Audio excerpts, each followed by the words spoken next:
नमस्कार मंडळी, मी सुषमा। आजच्या दिवसाची सुरुवात छान अशा देवपूजेपासून आणि इथं मी डाळ शिजू घातली कुकरला, जेणेकरून की मला सांबार बनवायचं होतं। चटणी पण मी बनवून घेतली, कारण की आज होता आमच्याकडे इडली सांबारचा बेत आणि इकडं आमचं गाणं सुरू होतं इडली सांबार डोसा चटणी म्हणून। पीठ पण छान असं फुगलं होतं। मग लगेच इडल्या पण बनवून घेतल्या, की जेणेकरून की मुलं खाऊन घेतात, त्यांना शाळेला जायचं असतं त्यासाठी त्यांना आधी दिलं। आणि हेच माझे जज असतात ज्यांना की इडली खूप आवडते।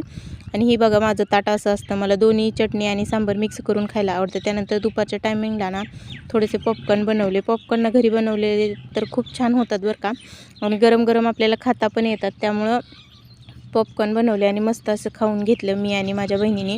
तोपर्यंत मी उडीद वडे बनवण्यासाठी डाळ भिजू घातली होती, तर डाळ छान भिजली, तर तिला थोडं थोडं पाणी टाकून छान असं वाटून घेतलं। बघा अशा प्रकारे पीठ बनवून घेतलं, त्याला छान फेटलं, त्यामध्ये थोडंसं सोडा आणि मीठ टाकला। आणि मी ज्या पद्धतीने उडीद वडे बनवते ना, तसं जर तुम्ही केले ना तर खूप सोपी पद्धत आहे आणि खूप छान पण क्रिस्पी वडे तयार होतात आणि आपल्याला जास्त झंझट पण होत नाही। मग पटपट छान असे वडे बनवून घेतले, जे की खूप छान झालते। तर व्हिडिओ कसा वाटला ना नक्की सांगा। भेटू परत, तोपर्यंत बाय।